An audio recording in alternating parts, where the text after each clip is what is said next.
The year is 1988, and in Slovenia, a young girl clips photos from banned Western magazines, her eyes fixed on a world beyond left-wing borders. Those glossy pages would become her roadmap, a beacon guiding her toward a future far removed from the factories her peers were destined for.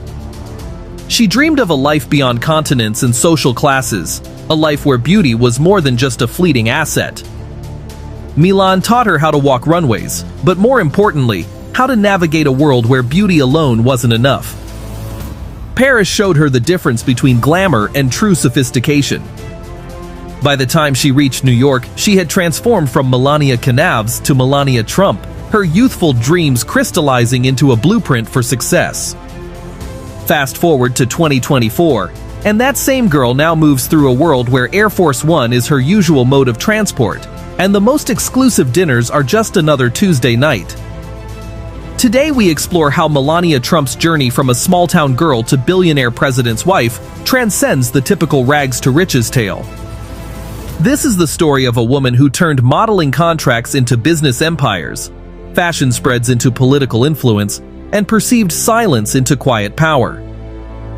In 2024, Melania Trump's personal fortune stands at $50 million, a figure that would impress anyone except her husband, who's $6. $5 billion net worth makes her millions seem like pocket change.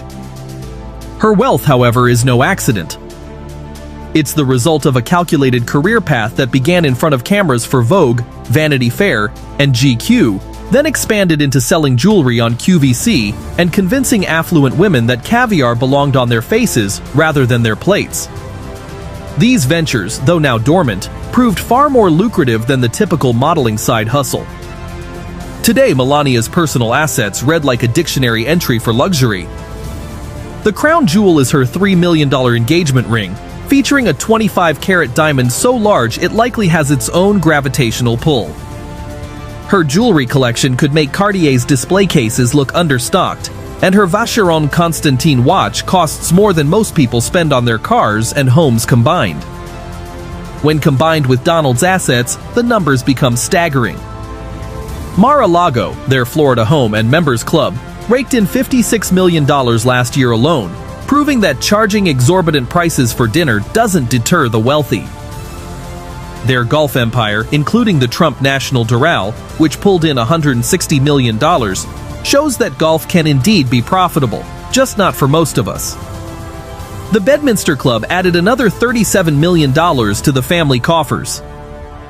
Yet, despite managing wealth that could buy a small country, Melania maintains a notably low profile. When not performing First Lady duties, she embraces her role as a hands-on mother to Barron, juggling time between New York, Florida, and D.C. Her Be Best initiative focuses on child welfare, though one imagines her charitable donations might arrive in slightly nicer envelopes than most. Melania's journey from Eastern European model to American billionaire's wife with her own millions might sound like a Netflix series pitch, but to understand how she engineered this transformation, we must return to a small industrial town in Yugoslavia, where designer labels were as rare as winning lottery tickets.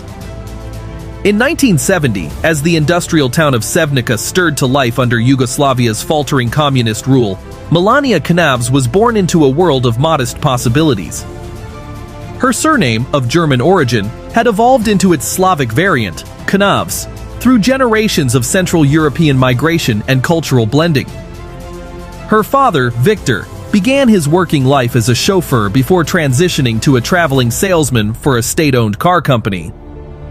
Her mother, Amalia, whose skilled hands would later influence her daughter's appreciation for fashion, worked as a pattern maker at Jutrinka, a children's clothing manufacturer. Their apartment in one of Sevnica's concrete residential blocks was typical of Yugoslavia's working class, comfortable by the standards of the time but far from luxurious. Yugoslavia's unique position between East and West allowed its citizens greater freedoms than those behind the Iron Curtain. Western magazines circulated discreetly in Sevnica, and foreign travel, while not common, wasn't forbidden.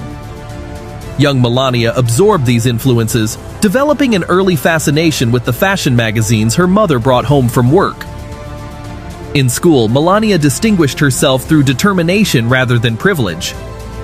She mastered Slovenian and German before adding English, French, and Italian to her repertoire. While her peers dreamed of local success, she pored over Western fashion magazines, sketching designs in notebooks between classes. Transformation.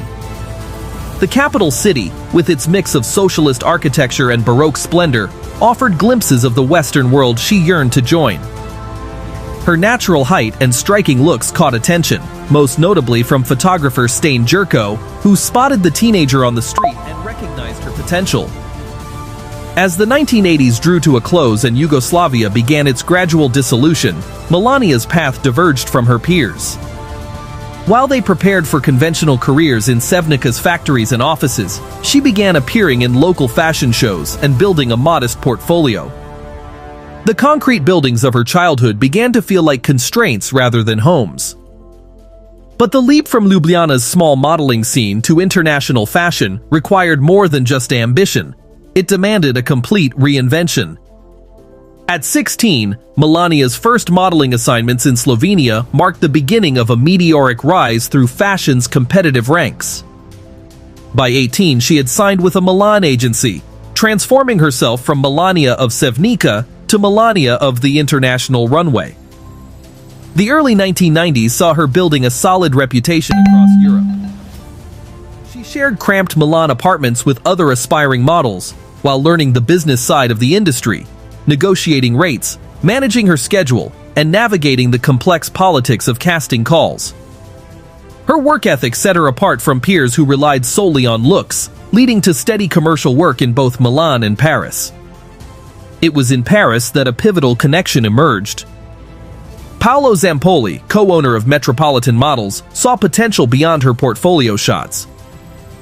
He offered her representation in New York, where the fashion industry's appetite for Eastern European models was growing. In 1996, armed with Zampoli's guidance and her own determination, she made the move to Manhattan. The New York fashion scene opened new doors. Through Zampoli's social connections, she began attending high-profile events that merged modeling with networking. At a New York Fashion Week party at the Kit Kat Club in 1998, she met Donald Trump. Despite his arrival with another date, he pursued Melania relentlessly. Their first date at Mumbai a week later launched a relationship that would transform both their lives. Post-millennium, Melania began exploring business ventures beyond modeling. In 2009, she launched a jewelry collection on QVC, successfully blending affordable prices with luxury design elements. In 2011, she developed Melania Caviar Complex C6, an ambitious skincare line, though legal complications prevented its full launch. The venture showcased her growing business acumen. Marrying Donald Trump in 2005 elevated her public profile, but few could have predicted how dramatically her life would change when her husband stepped onto that Trump Tower escalator in 2015. The decade between their wedding and his presidential announcement had prepared her for public scrutiny, but nothing could have fully readied her for what came next. The transition from Trump Tower penthouse to White House residence marked the most dramatic shift in Melania's carefully constructed world. Her first months as First Lady challenged traditional protocols. She remained in New York until Barron completed his school year, a decision that cost taxpayers approximately $130,000 per day in security, but underscored her stated priority of motherhood over political obligations. When she did assume her official duties, Melania brought the same measured approach that had served her in business. Her Be Best initiative, launched in May 2018, focused on children's well-being, online safety, and opioid abuse. The program garnered both praise and criticism, particularly regarding its anti-cyberbullying component, which some viewed as ironic given the broader political context. The East Wing under Melania operated distinctly from the West Wing. She maintained a smaller staff than her predecessors, but ensured key positions were filled by loyal personnel. Her communications director, Stephanie Grisham, became known for fiercely protecting Melania's privacy while maintaining her public image. Certain moments during her tenure sparked intense public interest. The footage of her appearing to avoid holding Donald's hand in Israel, her decision to wear a jacket emblazoned with "I really don't care, do you?" while visiting migrant children, and her subdued campaign appearances all generated widespread media coverage and speculation about her mindset. By the time the Trumps left Washington in January 2021, Melania had carved out a unique approach to her role as First Lady, one that emphasized privacy and selective engagement over traditional visibility. Her tenure sparked discussions about the evolving nature of the First Lady's role in modern American politics. The end of the Trump administration didn't signal Melania's retreat from public life. A new chapter was beginning, one that would test her ability to balance family obligations with personal aspirations. In 2024, Melania Trump remains a unique figure in American history, the First Lady born in a communist country, though she immigrated from Slovenia long after its transition from communism. From Mar-a-Lago's gilded halls, she has crafted a distinctive post-White House presence, balancing privacy with selective public engagements in a way that continues to intrigue both supporters and critics. Her entrepreneurial ventures since leaving Washington have drawn particular attention. The launch of her NFT platform in 2021 generated significant media coverage, with the digital artworks featuring aspects of her White House tenure. Her October 2024 memoir promises even greater insights, offering her first direct account of life in the White House and previously undisclosed perspectives on her role in key moments of the Trump administration. Unlike her predecessors, who typically embraced ongoing public roles after leaving office, Michelle Obama focusing on educational initiatives, Laura Bush on literacy, and Hillary Clinton launching a political career, Melania has maintained the selective approach that characterized her time as First Lady. She continues her advocacy for children's causes, advancing the mission of her Be Best initiative while adapting its focus for private citizenship. The program's emphasis on cyberbullying and online safety has taken on new relevance in an era of increasing digital threats. Her impact on the institution of First Lady defies simple analysis. Rather than conforming to traditional expectations, she demonstrated that the role could accommodate different approaches to public engagement and personal privacy. Her tenure challenged long-held assumptions about the obligations and boundaries of presidential spouses, particularly regarding the balance between public duty and personal freedom. The arc from Sevnica to Mar-a-Lago encompasses more than just geographic distance. It traces the evolution of a woman who transformed modeling success into global prominence. While debates continue about her choices in public life, her journey from Eastern Europe to the White House exemplifies a distinctive adaptation of the American immigrant experience. Her story has resonated particularly strongly with first-generation Americans, who see in her journey a reflection of their own aspirations. Now, with Donald Trump's official 2024 campaign underway, Melania prepares for a return to the White House in January 2025.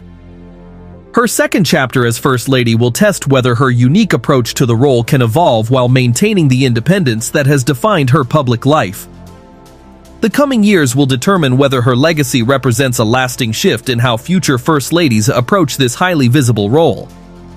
Those who have worked closely with her suggest that Melania's second term as First Lady will likely feature a more confident, polished approach to the role, though still on her own terms. Her ability to maintain privacy while occupying the most public of positions has become her trademark, a skill that may prove even more valuable in an era of increasing media scrutiny and political polarization. And now, we'd like to hear from you. What is your assessment of Melania Trump? Has she done, and will she do, a great job as First Lady, or is she secretly more controversial than we think?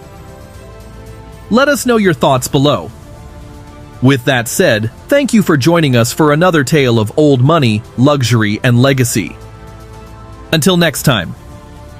As we conclude this narrative, the journey of Melania Trump continues to unfold. Her story remains a captivating blend of resilience, ambition, and the evolving role of women in politics. The path ahead for Melania continues to be shaped by her choices, experiences, and the expectations of a nation. As she navigates this new phase, her influence and engagement will resonate through the sphere of American public life. Each chapter of her life adds to the complex narrative she is weaving, both personally and politically. Her voice continues to inspire discussions about the roles and responsibilities of modern women in leadership. Through her various engagements, she exemplifies the values of unity and collaboration among different communities. Her efforts to support the next generation highlight her ongoing commitment to education and cultural enrichment. By addressing crucial issues like mental health, she continues to contribute meaningfully to public discourse. Her involvement in these dialogues reflects her desire to be an informed and proactive advocate for important social issues. By connecting with communities directly, she demonstrates the importance of grassroots engagement in effecting positive change.